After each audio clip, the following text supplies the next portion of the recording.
in this protest movement, John Dale Glover. John's an assistant editor at the National Interest, and also joining us is Xixing Zhang, a senior East Asia analyst at Stratford. We thank you both again for being here. John, I want to start with you. What message does using these emergency powers to ban masks send to the protesters? Do you think it'll have the desired effect? It says that Beijing is certainly willing to crush these protesters.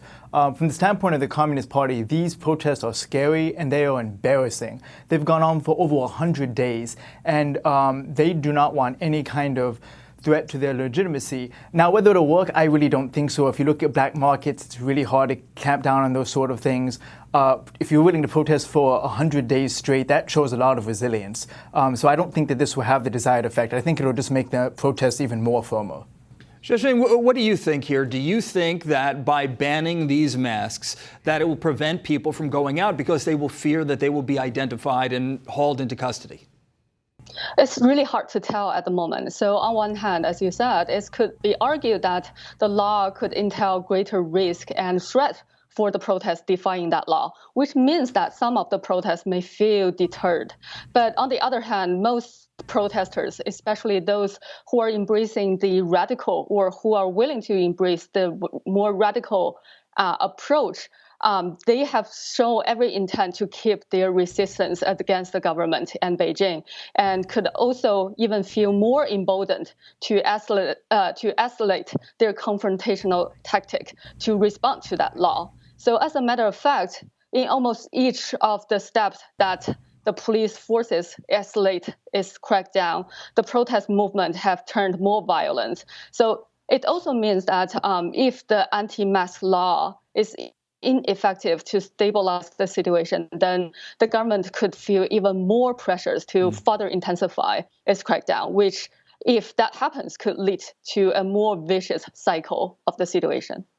All right, so John, what could break this cycle, given what we've seen and given the way it's escalated in recent months? Is there anything that can stop this from escalating even more? Honestly, I don't see a political solution here. I don't think that the communist government can afford to give in to any of the demands. They got rid of that extradition bill, but it's gone beyond that now. A lot of the protesters want full-on democracy. I think at this moment, the thing that Beijing is trying to do is to wait them out, because they know that if they crack down, those stock markets in Hong Kong are going to collapse, and they're going to lose really, really big, not just economically, but compared to what the United States may do, the broader relationship and the trade war. You have 2/3 of foreign investment that flows through Hong Kong into China, and the Chinese government is looking at that, and they really don't want to lose that. Xixing, you mentioned this a moment ago. One Hong Kong lawmaker says that he fears that once the powers are invoked, these emergency powers that we're talking about, that, quote, the next thing that they're going to do is extend the detention period. And the next is that they're going to further curtail Hong Kong people's rights and freedoms, including canceling district council elections, all in the name of using this emergency regulation. So is that it? Is that the end game? Is this just another step towards taking the next step towards really ending any semblance of democracy? So, I mean, definitely there's no easy way out, especially as the situation keeps escalating. So from the government perspective, there is really tight